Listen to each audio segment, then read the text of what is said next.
नमस्कार दोस्तों, नवनिर्माण एकेडमी में मैं आपका स्वागत करता हूं। उम्मीद है आप बहुत अच्छे होंगे मित्रों। आज की क्लास में संविधान की क्लास हम लेने वाले हैं और संविधान की क्लास में आज हम करने वाले हैं संसदीय प्रणाली। तो आज की क्लास में हमारे दो भाग होंगे। पहले संसदीय प्रणाली क्या होती है और दूसरी बात भारत में संसदीय प्रणाली का स्वरूप कैसा है। तो आइए पहले बात करते हैं संसदीय प्रणाली क्या होती है। देखिए मित्रों, भारत में संसदीय प्रणाली को अपनाया गया है, भारत में संसदीय सिस्टम को अपनाया गया है। तो संसदीय सिस्टम होता क्या है, संसदीय प्रणाली क्या होती है। संसदीय प्रणाली एक ऐसी प्रणाली होती है जिसमें कार्यपालिका अपने सभी कामों के लिए विधायिका के प्रति जिम्मेदार होती है। तो देखिए मैं यहाँ पर लिख देता हूँ, कार्यपालिका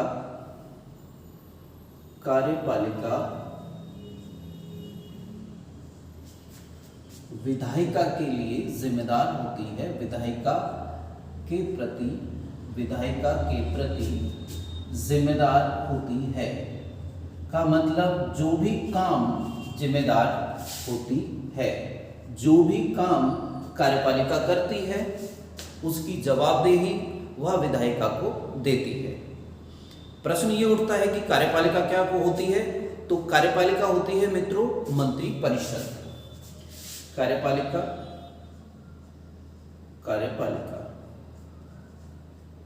बोले तो मंत्री परिषद। आपको ये समझ लेना है, हम बातें करते रहेंगे। मंत्री परिषद क्या होती है आगे की क्लासेस में आएगा।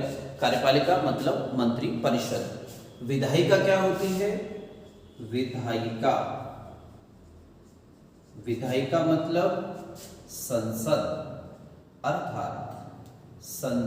अर्थात ऐसी व्यवस्था जिसमें मंत्री परिषद संसद के प्रति जिम्मेदार हो। मंत्री परिषद अपने कार्यप्रणाली के लिए संसद के प्रति जिम्मेदार होती है, उस व्यवस्था को संसदीय व्यवस्था कहा जाता है। उम्मीद है आपको ये चीज समझ में आई होगी। मिटा देते हैं इसे। संसदीय व्यवस्था को कुछ और अन्य नामों से भी जाना जाता है। संसदीय व्यवस्था का पहला जो नाम है उसको कहते हैं कैबिनेट सरकार।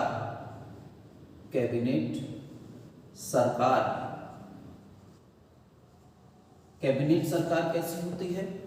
कैबिनेट सरकार ऐसी होती है जहां पर कैबिनेट शक्तियों का प्रमुख केंद्र होती है।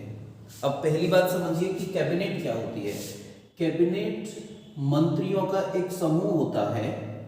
कैबिनेट मंत्रियों का समूह होता है जिनके पास प्रमुख विभाग होते हैं।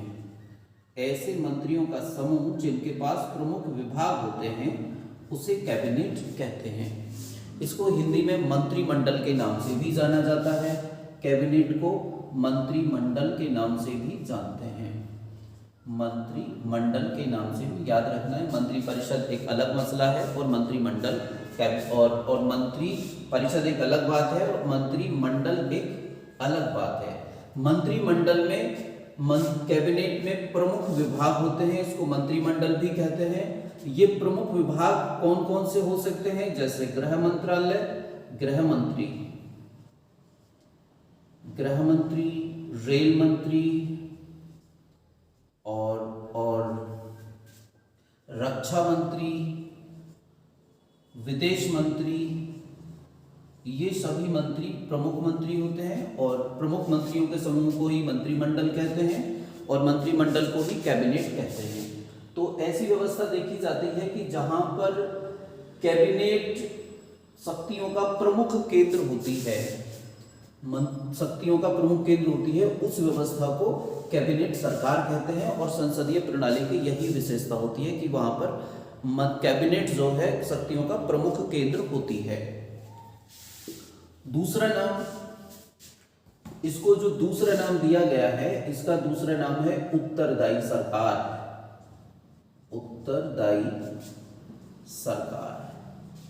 उत्तरदायी सरकार कैसी होती है।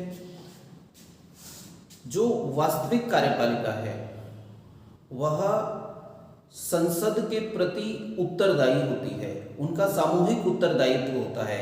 इसका क्या मतलब होता है कि जब तक, इसका मतलब है जब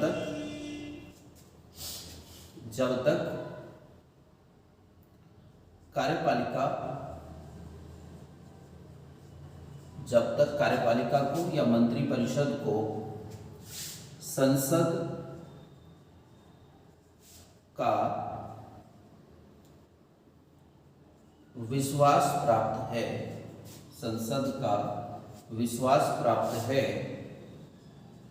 तब तक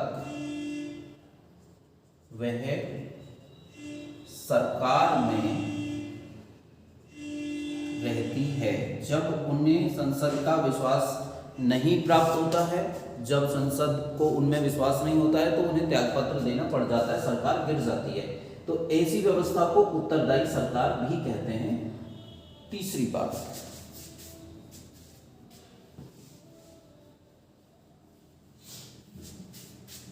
किसी विद्वान ने इस व्यवस्था को सरकार का वेस्टमिंस्टर सिस्टम भी कहा था।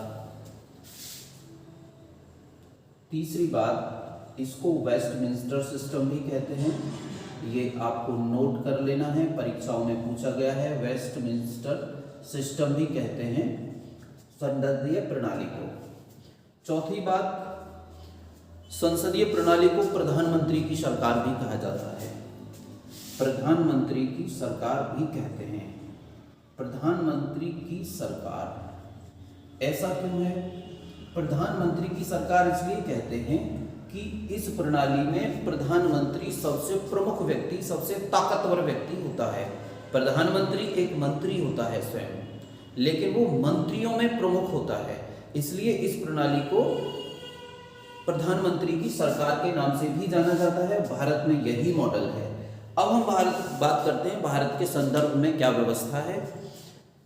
भारत में संसदीय प्रणाली अपनाई गई है, भारत में संसद प्रणाली। तो अभी हमने समझा संसदीय प्रणाली क्या होती है, अब हम बात कर रहे हैं भारत में संसदीय प्रणाली। भारत में संसदीय प्रणाली, देखिए भारत में किस प्रकार की संसदीय प्रणाली अपनाई गई है। छोटे छोटे बिंदुओं में मैं लिख देता हूं। पहला बिंदु,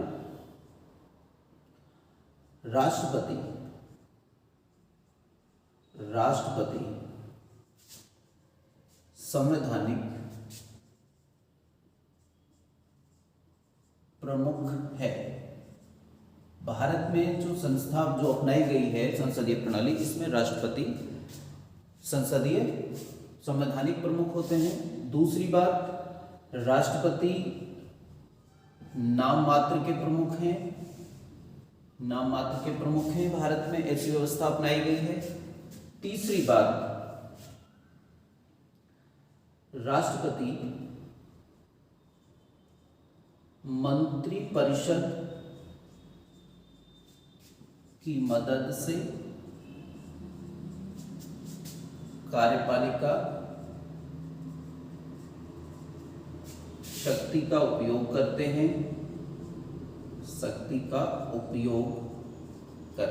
हैं, मंत्रिपरिषद, भारत में ऐसी व्यवस्था अपनाई गई है, राष्ट्रपति की मदद करने के लिए एक मंत्रिपरिषद होती है।